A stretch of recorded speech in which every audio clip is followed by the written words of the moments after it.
အားလုံးပဲမင်္ဂလာပါဒီနေ့မှာတော့ငရွယ်စဉ်ကပင်အလုပ်ကိုလေ့ကျင့်သင်ကြားရန်လူငယ်များအလုပ်လုပ်ပြီးကိုယ်ပိုင်စရိတ်ဖြင့်ကျောင်းတက်နိုင်ရန်အားပေးထားတဲ့စာရေးသူမျိုးသားပညာဝင်ဦးဖိုးကြားရေးသားထားတဲ့ကျောင်းသားများနှင့်အလုပ်ဆိုတဲ့စကားပြေကိုမိတ်ဆွေတို့အားလုံးအတွက်တင်ဆက်ပေးသွားမှာဖြစ်ပါတယ်မင်္ဂလာပါလင်းအောင်ကြီးမှကြိုဆိုပါရယ်ဗီဒီယိုအသစ်တွေမပြတ်ကြည့်ရှုနိုင်ရန် subscribe နှိပ်ပြီး notification ခေါင်းလောင်းလေးကိုဖွင့်ထားပေးပါနော်ကျေးဇူးတင်ပါတယ်တူတူလေးလာဖန်တီးပြီးတိုးတက်ကြပါစို့ကျောင်းသားများနှင့်အလုပ်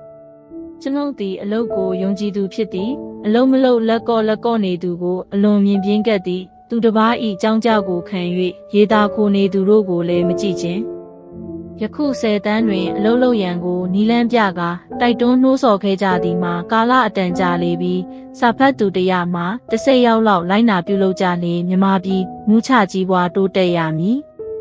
တို့ရာတွင်တိုက်တွန်းသလောက်လိုက်နာမလုပ်ကြသည်မှာငငယ်ကအလုပ်လုပ်သောအလေးအကျင့်မရှိ၍သို့မဟုတ်နီး၍လိုက်နာမလုပ်ကြခြင်းဖြစ်တန်ရသည်ထိုစကားမှန်ဤကောင်းသည်ကိုတည်ခြင်းကတဌာနထိုကောင်းသည်ကိုတကယ်လုပ်ခြင်းကတဌာနတခြားစီဖြစ်ကြသည်အမှန်မှာလှုပ်ခြင်းကပုံမအရေးကြီးလေသည်ဤရေးတွင်အလေးကျင့်သည်လိုရင်းဖြစ်သည်အလုပ်လုပ်နေကြသူသာအလုပ်ကိုလှုပ်ချင်လေသည်တို့ကြောင့်ကျုပ်တို့လူစုကိုငငယ်ကလေ့ကျင့်ပေးရမည်လိုရင်းကကျောင်းသားတွေသည်မိဘအကြောင်းကြကိုခံ၍ကျောင်းမနေရဘဲမိမိ၏ကျောင်းလာကစသောကျောင်းစရိတ်ကိုမိမိကိုယ်တိုင်ရှာဖွေ၍တင်စေလိုသည်ကျွန်ုပ်သည်အင်္ဂလိပ်9တန်းကျောင်းတွင်နေစဉ်ဆရာကြီးထံမှအမေရိကန်ပြည်တွင်မိဘစရိတ်နှင့်ကျောင်းနေရသူများအလွန်မျက်နှာငယ်အောက်ကျကြောင်းကြားရလေသည်မိဘမီမျှပင်ချမ်းသာစေကမူသားသမီးတို့သည်ကျောင်းအားချိန်၌သတင်းစာရောင်းခြင်းအချိန်နှင့်အစီကံအလုပ်အချိန်နှင့်စာရေးအလုပ်တမျက်လဲရေခတ်စသည်တို့ဖြင့်အလင်းတင်ရာမိမိတို့နှင့်တော်တင်ရာအလုပ်လုပ်ကြလေသည်ထိုမိမိတို့ကိုယ်တိုင်အလုံးမရသောအခကြေးငွေအမျက်အစွန်းကိုကျောင်းစရိတ်ပြုနေ၍နေကြကုန်သည်အားကြဖွယ်ကောင်းလေစွာထို့သို့ကိုယ်စရိတ်ဖြင့်ကိုယ်နေရာ၌အကျိုးတို့ကမိဘစရိတ်တက်တာစေခြင်းမှာပထမရသောအကျိုးဖြစ်သည်တို့ရာတွင်တစ်လလျင်3ကျပ်မှ10ကျပ်မျှလောက်တက်တာသောအကျိုးသာဖြစ်သည်ထိုထက်သာလွန်ကြီးမြတ်သောအကျိုးမှာရှိကုန်သေးသည်ငွေဤတန်ဖိုးကိုသိခြင်းပတ်စံကိုမိမိကိုယ်တိုင်ရှာသဖြင့်ပတ်စံရရန်မြည်များခတ်ကြောင်းသိရလေသည်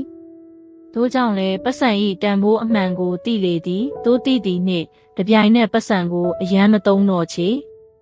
ကျွန်ုပ်သည်အနှစ်20ခန့်ကျောင်းသားဖြစ်နေဘူး၏မြန်မာ9တန်းအောင်ပြီးမှအင်္ဂလိပ် BA တန်းသို့ရောက်၏ဤအတွင်းများစွာသောကျောင်းသားတငယ်ချင်းတို့ကိုတွေ့ခဲ့ရသည်တွင်အိမ်ကပတ်စံဖောတီပေးခြင်းကိုခံရသောကျောင်းသားတို့မှာပျက်စီးတယ်များ၏ကျွန်ုပ်သည်ယခုအခါအရဲအနေနဲ့သို့ရောက်၍ရှေးကျောင်းနေဘက်များကိုတွေ့ရာကျောင်းနေစဉ်ကပတ်စံပေါ်သုံးရသူတို့သည်အကျိုးပဲအပျက်စီးဖြစ်နေသည်ကိုအများအားဖြင့်တွေ့ရလေသည်ဤသို့အားဖြင့်ပတ်စံ၏တန်ရာတန်ဖိုးကိုမသိခြင်း၏အဖြစ်သိရသောအကျိုးထင်ရှား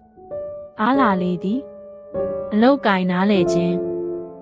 ဤသို့ငရွယ်စဉ်ကအလုတ်မျိုးစုံကိုအောက်ခြေသိန်းကဆွေလုတ်ကင်ရလေသဖြင့်ကျောင်းထွက်သောအလုတ်ကိုနားလေလေပြီးယခုကာလလိုကျောင်းကထွက်လျင်အလုတ်အတွက်ကိုမပူရလေပြီးသူများ၏အခိုင်းကိုစောင့်မနေရတော့ခြေလိုခြင်းသူတွေလည်းများလက်တန့်အလေးကျင့်ရခြင်းကျောင်းနေစဉ်ငယ်စဉ်ကပင်နေ့စဉ်လောက်ကင်ရသူဖြစ်လေ၍အကျင့်ရပြီးဖြစ်လေ၏အလုတ်ကိုမရှောင်အလုတ်ကိုမကြောက်အလုံးမလုပ်ရလျင်ပြင်းလေတော့သည်အလုတ်လုပ်ဖို့သူတစ်ပါးကမတိုက်တွန်းရမိမိကသာတိုက်တွန်းရလေတော့သည်ကျွန်ုပ်တို့သည်ဤကဲ့သို့သော10နှစ်15နှစ်လောက်ကဆို၍ထို့သောအလုတ်သမားကျောင်းသားများကိုရခဲ့ပါမူကား10တန်းသည်ယခုလောက်အလုတ်လုပ်ရန်တိုက်တွန်းရမည်မဟုတ်ချေဖြက်လက်ခြင်း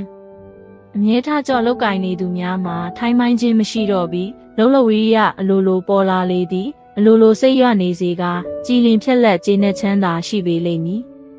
ကျမ်းမာခြင်းစက်တီမလဲရကကြေးတက်သည်လဲနေမကြကကောင်းကောင်းမလဲနိုင်အလုံးနှင့်မပြတ်သူမှာလဲနေကြစက်ကဲ့သို့တန်ရှင်းချုံးမှုကျမ်းမာမီကမလွဲသည်ကြီးမြတ်သောစိတ်ဤကားနောက်ဆုံးအဖိုးတန်ဆုံးဖြစ်သည်မိမိကိုမိမိထူထောင်ခဲ့သူဖြစ်၍လူတိုင်းကိုစစ်စစ်ကြည်ဝန့်လေသည်ခါကုန်း၍ခေါင်းဆိုင်၍ပြောမိလူစားမဟုတ်တော့ပြီးမိမိကိုယ်တိုင်ကိုအားကိုးသူဖြစ်၍လောကတွင်ငါလှုပ်ချင်တာဖြစ်သည်ဟုယုံကြည်စိတ်ပေါ်လာလေသည်ဖြစ်လဲဖြစ်နိုင်လေသည်ဤသို့အားဖြင့်မြမပြည်ရှိကျောင်းသားတို့ကိုကိုယ်စရိတ်နှင့်ကိုကျောင်းနေနိုင်အောင်စ조사သင်ကြလေသည် အပြင်ပအလုံးမရသောမိဘစသည်တို့ကအိမ်မှာပင်တမျက်လဲထွေးခံစေရေထက်စသောအိမ်လှုပ်လာခပေး၍လှုပ်စေတင်သည်မိမိအသားကိုအလကားပေးသည်ဟုအထင်မရောက်စေလိုခြင်းဖြစ်သည်မိဘကပတ်စံကြွယ်ဝ၍ပေးကမ်းလိုသောဗန်စသည်တို့တွင်မိမိ၏သားသမီးအတွက်ငွေသွင်းငွေစုထားပါလေအလွန်လိုသောအခါကြီးသောအခါမှအင်းငွေကိုသုံးဆွဲခံစားပါစေကြောင်းနေစဉ်ငယ်ရွယ်စဉ်အခါတွင်ကြေးငွေကြောင့်မပျက်စီးပါစေလင့်ဤသို့အားဖြင့်ငယ်ရွယ်စဉ်ကပင်အလုပ်ကိုလေ့ကျင့်သင်ကြားစေလိုကြောင်းဖော်ပြလိုက်ရပါသည်အမျိုးသားပညာဝင်ဦးဖိုးကြားဒီနေ့ဗီဒီယိုကိုနားဆင်ပေးကြတဲ့သောတရှင်များအားလုံးကိုကျေးဇူးအထူးတင်ပါတယ်ကိုယ်စိတ်နှဖျားကျန်းမာချမ်းသာကြပါစေနောက်ထပ်စိတ်ဝင်စားဖွယ်စာပေနှင့်ဗဟုသုတဗီဒီယိုများအတွက် Subscribe လုပ်ထားဖို့မမေ့ပါနဲ့နော်